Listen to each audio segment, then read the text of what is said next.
کہ میں ربوہ بھی گیا، یہاں بھی الائد اسپتال کے سامنے مصطفیٰ آباد میں اکٹھے ہوئے، سارے ضلع کے تھے مربی، مجھے بلایا، میں نے انہیں موقع نہیں دیا کہ عیسیٰ علیہ السلام زندہ مر گئے، انہوں نے پھنسانے کے لیے ڈھونگ رچا رکھا، عیسیٰ علیہ السلام مر گئے تو نبی بن گیا، وہ مر گئے تو اور بھی نبی مر گئے، نہ اللہ پڑھو۔ یہ عجیب بات ہے کہ وہ مر گئے اس لیے میں نبی ہوں، تو دلیل کی قسم ہے۔ میں نے بات ہی یہاں سے شروع کی کہ میں یار اسلام کو چھوڑنے لگا، خدا کے لیے میری مدد کرو، بچاؤ۔ حیران ہو گئے کہ یہ بات کہنے، میں نے کہا بات یہ ہے کہ میں نے تلاش حق کے لیے دانشور، فلسفی، سائنسدان سب کی کتابیں پڑھی کہ کوئی دعویٰ کرتا ہے کہ میں جو کہوں 100% حق، کوئی گروہ نظر نہیں آیا، سب کہتے ہیں دنوں تخمین، ہمارا خیال ہے، ہماری رائے ہے، ہو سکتا غلط ہو، اسی لیے اختلاف ہے ہم نے۔ ایک گروہ دنیا میں ایسا نظر آیا جنہوں نے کہا ہم نہیں بولتے، ہمیں اللہ بتاتا ہے، اور اللہ غلطی نہیں کھاتا، ہماری بات جو آنکھیں بند کر کے، یہ انبیاء کا گروہ تھا، مان لیا اس کو۔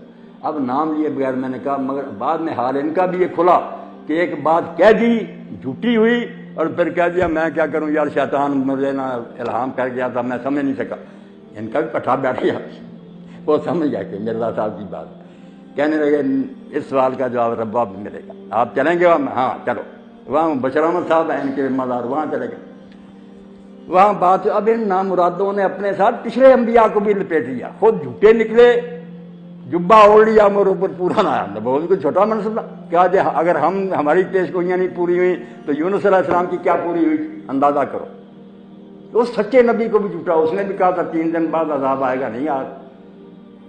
اب جب اس نے بات کی بڑا حملہ کیا، مگر میری سن کر اس نے کہا یار 90 سال میں ہمیں ایسا آدمی نہیں کہا۔ میں نے کہا اگر یونس علیہ السلام نے کہا نا تھا 3 دن بعد عذاب آئے گا اور عذاب ٹل گیا تو میں یونس کو نبی نہیں مانتا، وہ نبی نہیں ہو سکتا۔ اس نے کہا توبہ توبہ، سارے مولوی لکھتے ہیں، مگر لکھتے ہیں قبروں میں چلے گئے، وہاں حساب دیتے ہوں گے کہ کس کمبخت نے انہیں بتایا تھا کہ حضرت یونس نے یہ پیش گوئی کی۔ یہ بائبل کی خرافات، قرآن میں کہیں لفظ نہیں، نہ رسول کریم نے فرمایا کہ اس نے کہا 3 دن بعد عذاب آئے گا۔ اگر نبی کہہ دیتا اور عذاب نہ تھا، نبی کون سا تھا؟ پھر نجومی اور رمالی ہوتا نا، کوئی پنڈت برہمن، نبی نہیں ہو سکتا۔ افسوس تو یہ کہ ہمارے اپنے لوگوں نے بھی کئی باتیں غلط لکھ لی، قطعاً نہیں یونس علیہ السلام نے یہ کہا۔ ٹھیک ہے کہ جب وہ ہجرت کر گئے پھر اس قوم کو خیال آ گیا کہ جو نبی کہتا ہے کہ میری بات نہیں مانو گے، عذاب آیا نہیں تھا، آئے گا، وہ تو ہر نبی کا کلیہ۔ پیغمبر ہم سے ناراض ہو گیا، آنا عذاب، تو اللہ تعالیٰ فرماتا ساری امتوں میں صرف یونس کی قوم خوش قسمت نکلی جنہوں نے وقت سنبھال لیا۔ نبی کی ہجرت پر وہ پچھتائے۔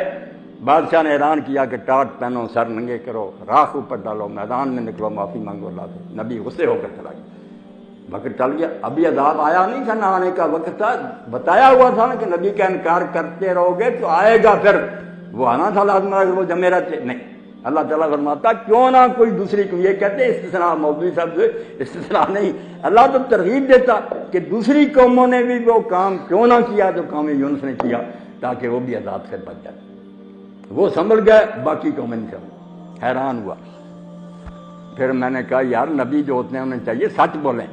اس مرزا غلام نے اگر سمجھ لیا تھا کہ عیسیٰ علیہ السلام مر گئے، بسم اللہ۔ اور میں نے کہا یہ بھی نہ معاشر ہونا کہ میں کنی کی طرف ہوں، اگر اس پر بھی بحث کرنی ہوگی کر لیں، شوق پورا۔ مگر معاملہ یہ ہے کہ اس نے کیوں نام دیا کہ ابن تیمیہ اور ابن قیم جیسے امام اور محدث بھی کہتے ہیں کہ عیسیٰ علیہ السلام مر چکے، یہ جھوٹ کیوں بولا؟ ان کی کتابیں نکالو، یا مجھ سے ایک جگہ نہیں 20 جگہ میں نکال کر دکھاؤں گا کہ وہ دونوں لکھتے ہیں زندہ اپنے جسم کے ساتھ آسمان پر اٹھایا گیا اور زندہ دوبارہ۔ ان کا نام کیوں اس نے دھوکہ دینے کے لیے استعمال کیا؟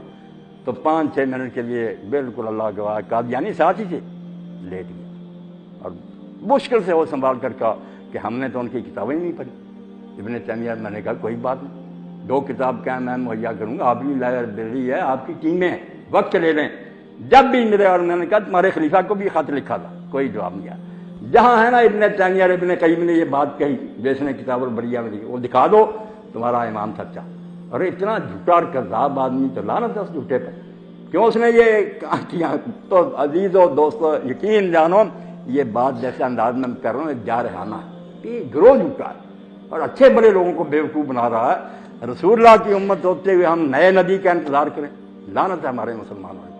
اللہ کے رسول دین مکمل کر گئے، کتاب اللہ کی محفوظ ہے، امت میں اللہ کے مجدد نبی نیک لوگ صالحین لگاتار آ رہے ہیں، ہمیں کیا ضرورت ہے کوئی نیا نبی تلاش کرتے تھے؟ اور کام اس کا صرف یہ ہو کہ امت کو ٹکڑے کرے کہ یہ باقی کافر ہو گئے، میرے ماننے والے مسلمان۔